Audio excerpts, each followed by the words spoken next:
Paul Salem joins us now. He is the president and CEO of the Middle East Institute. Paul, thank you for joining us. The U.S. has pushed for Israel to delay a ground invasion. What do you make of today's developments? What does it say about the United States' influence when it comes to Israeli decision-making? Well, indeed, Israel did delay its invasion. It is 3 weeks since the events of October 7th, so there seems to have been an amount of coordination and listening to each other. The U.S. wanted to prepare itself and its forces and harden its forces in the region in general. We've seen that they've come under some attacks from Iranian proxies. It also wanted to try to get some progress on humanitarian aid, ease somewhat the humanitarian suffering of Palestinians stuck in the Gaza Strip. So, it's been 3 weeks since then. Now we are at the beginning of this invasion. It is not clear what the plan is. Is it a limited invasion? Is it a full-scale invasion?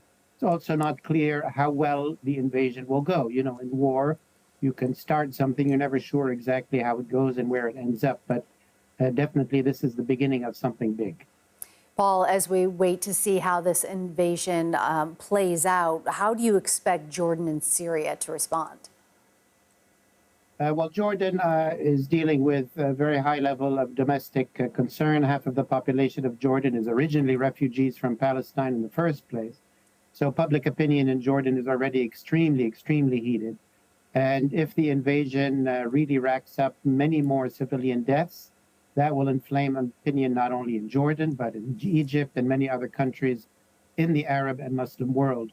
In Syria and in Lebanon, it's really, the question really is more, how will Tehran, how will Iran read the unfolding of this invasion?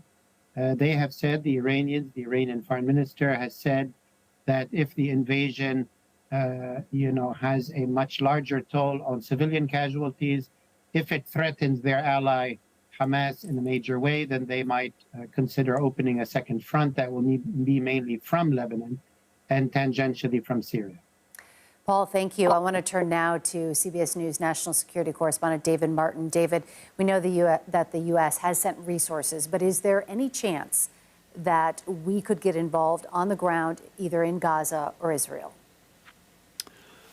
There's a chance that those ships offshore, the aircraft carrier and its escort ships, which are ballistic missile defense ships, could become involved in defending Israel against missile attack. Those ships are specifically designed to intercept ballistic missiles, and they have trained with the Israelis over the years to do this, so that in the extreme of Iran launching ballistic missiles in Israel's direction, I can see those ships helping to intercept incoming missiles. We've already seen one instance of that when these Iranian-backed rebels in Yemen, the Houthis, fired cruise missiles and drones in the direction of Israel, and they were shot down by an American destroyer that was in the Red Sea. So the U.S. has the capability to shoot down incoming missiles and incoming rockets and drones as well. That, I think, is the most likely possibility. I do not see the U.S. putting in ground forces to help in the invasion or to somehow defend Israel against being overrun on the ground. The threat to Israel is being overwhelmed by missile and rocket barrages, and if that looks to be the case, then I think those ships offshore would join the battle on Israel's side. All right. We want to bring Paul Salem back in. Paul, what are you looking at after this announcement came out? As we know, we don't know if it's going to be a fast invasion, a slow invasion, how long it's going to roll out. But what are you watching? Well, what I'm initially watching is what is happening at the same time, which has been a complete blackout of phone connections and internet connections to the entire Gaza Strip, apparently. leaving 2.2 million people already in extremely dire circumstances, without fuel, without food, half of them having to leave northern Gaza to southern Gaza, under aerial bombardment, and now there is a land invasion, completely in the dark, isolated from the world, isolated from each other, clearly in an absolute panic as well. That must not continue. And that is where, frankly, my concerns are at the very moment. In terms of the invasion itself, as you know, as I said previously, it's not clear what the outlines are.